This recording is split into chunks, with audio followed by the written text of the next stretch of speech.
pinpoint precision with ExactTrack 4D. Dissecting storms, exposing dangerous conditions miles above the surface.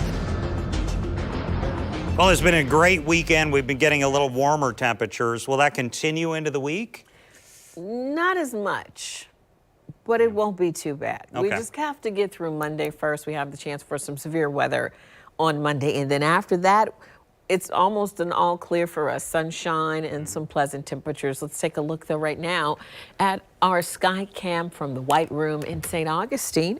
Taking a look at the Bridge of Lions there. Beautiful view. And the temperature's quite pleasant. 65 degrees, calm wind.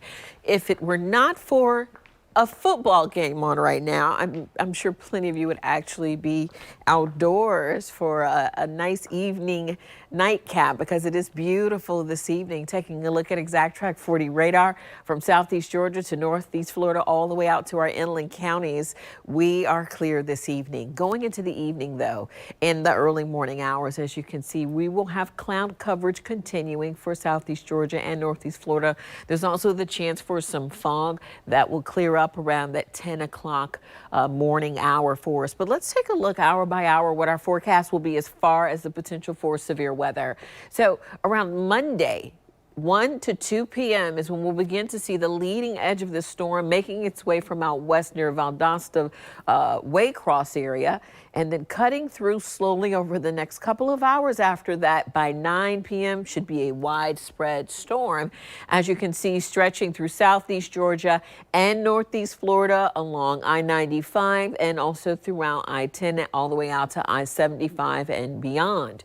Now the rain will continue into the late evening for Monday and finally starts to taper off around 11 p.m. and then moving offshore. So of the severe weather threat across the board, rain, wind, hail, and the possibility of a tornado. But keep in mind, one of the bigger, more concentrated things we'll probably see in this storm will be the winds. Gusts will be at least 30 to 40 miles per hour at times, especially during that peak time between about 2 p.m. and 7 p.m. and then it begins to die off after sunset. The rain accumulation won't be much, though, as far as our rainfall forecast so far.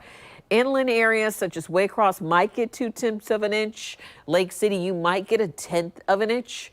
But closer to our coastal counties and along I-95, you're barely getting 1/10 of an inch, if not half of 1/10 of an inch. Again, as I mentioned, there could be some fog between 5 and 10 a.m. on Monday, so keep that in mind for low visibility. Normally, our low is 46. We were at 58, so we started off well. Our normal high this time of year is 68. We peaked at 81 degrees.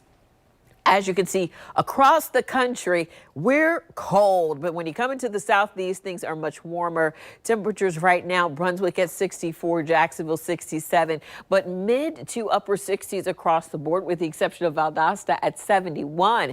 And from southeast Georgia to northeast Florida, the winds are still coming from the south, giving us that warm air with a wind from about 5 to 8 miles per hour, depending on where you are. As you can see, the temperatures are going to drop. They're going to remain in the 60s and then jump back up into the 70s around lunchtime and beyond. But tonight and overnight, 61 degrees, cloudy skies, a very low chance for rain, and this is only for southeast Georgia around 4 or 5 a.m. Otherwise, highly unlikely, and it wouldn't have any lightning associated with it. The big storm is going to be the one I talked about from about 1 to 7 p.m. and then continuing into the late evening for Monday. So when you're driving home, keep that in mind when you're leaving work. Drive safely. Take a look at your 7-day forecast. Remember, tomorrow's an impact day because of the storms in the afternoon. Valentine's Day, Wednesday, we're back at our normal temperatures in the 60s, warming up into the 70s Thursday, Friday, with rain chances coming back Saturday and Sunday.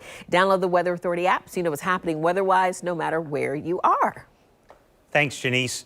We have a programming note for Monday, February 19th. We'll be airing Black History Honors, which highlights the importance of African American history museums. The first portion will air from 5 to 6 a.m. The second portion airs at 9 a.m. right here on Channel 4. A new report reveals that the cost of car repairs are going up. Ahead, the factors that are driving that expense.